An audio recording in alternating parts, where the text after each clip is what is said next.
In no other sport here in Friartown is sisterhood and hockey so synonymous. The game joins together 24 young women from all across the world into one of the most historic teams in all of college hockey. Do your job! In this group of girls, there are a fair share of perfectionists, motivators, and leaders, all with their own unique background. To all of the sisters, one thing remains the same: the courage to be uncommon.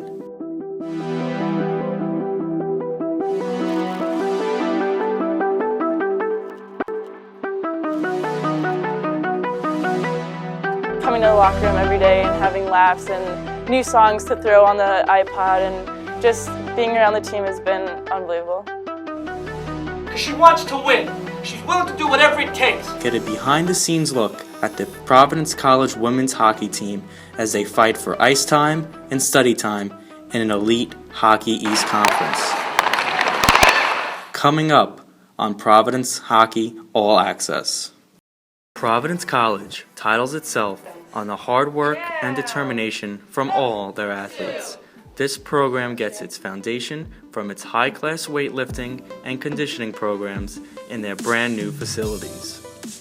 When we're working out, sometimes we get pretty pumped, we get into it, we get a little competitive, of course, but some days it's more just working on techniques. We're all a strength base. Building strength is the foundation to everything we do. So, we're always trying to build the whole athlete, stronger, faster, good acceleration, agility, injury prevention, recovery, athleticism, coordination, balance, the list goes on and on, but definitely the strength is the foundation of everything. Your max single leg squat, it's based on a little bit of your body weight, but also of your max back squat.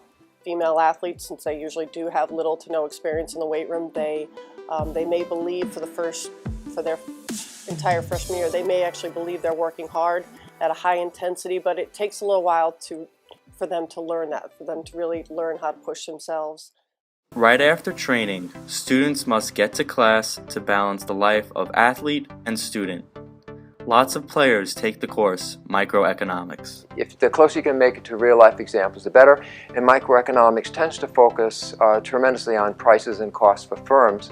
And you try to make it in such a way that there are real-life experiences involved with it, besides just knowing how the firms act. So we try to bring in other kind of readings and stuff to the course too. I really enjoy the microeconomics class, number one, because I'm really interested in economics. And also our teacher makes it very enjoyable because he jokes around with us and gets us really involved, so it makes the class really enjoyable.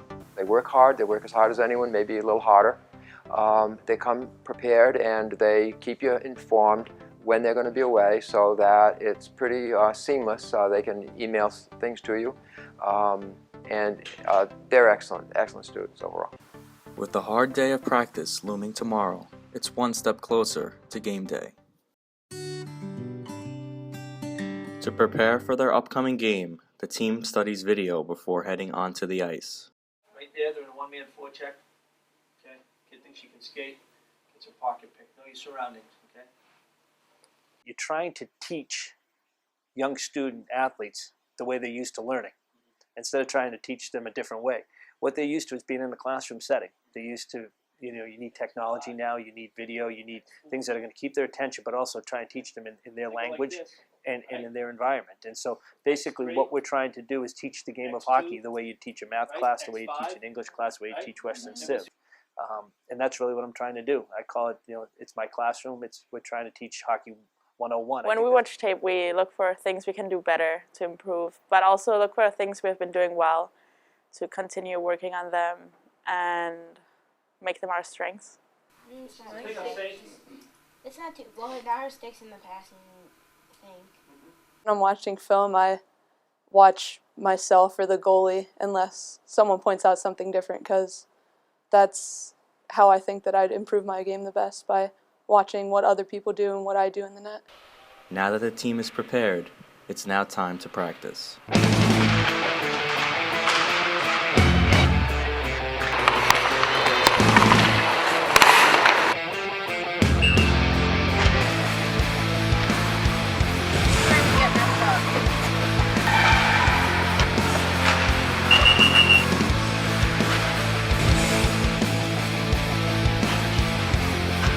that every time we step on the ice, besides warming up the goalies, there's always multiple people trying to do multiple things with multiple options.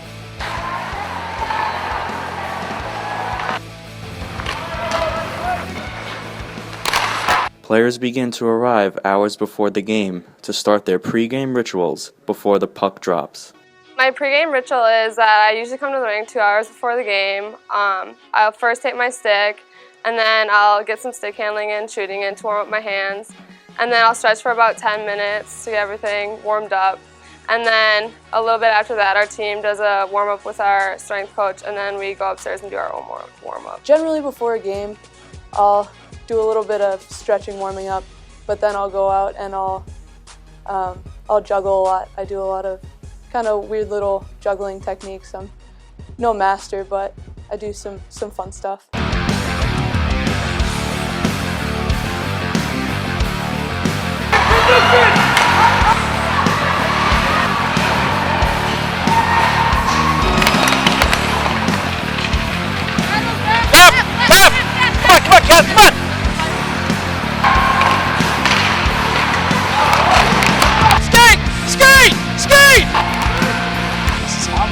Puck in, rebound, scores! You need to be mentally strong, you need to be physically tough, and you need to overcome the little things. I think this team is special because I've never had a group that individually or collectively as a group have wanted to be uncommon. And that's one of the quotes that you see around in our locker room here. I didn't come up with that, they came up with that. That was their choice. It's really easy to be common. It's really hard to be uncommon, but I think they've put a lot of extra time and effort in trying to be more than just a hockey team, but actually be a family. And that's very, very unique, not only to this not to this program per se, but for an athletic team to want to be more than just a group of people who come together for athletics, but more importantly, want to grow together as a group off the ice as well.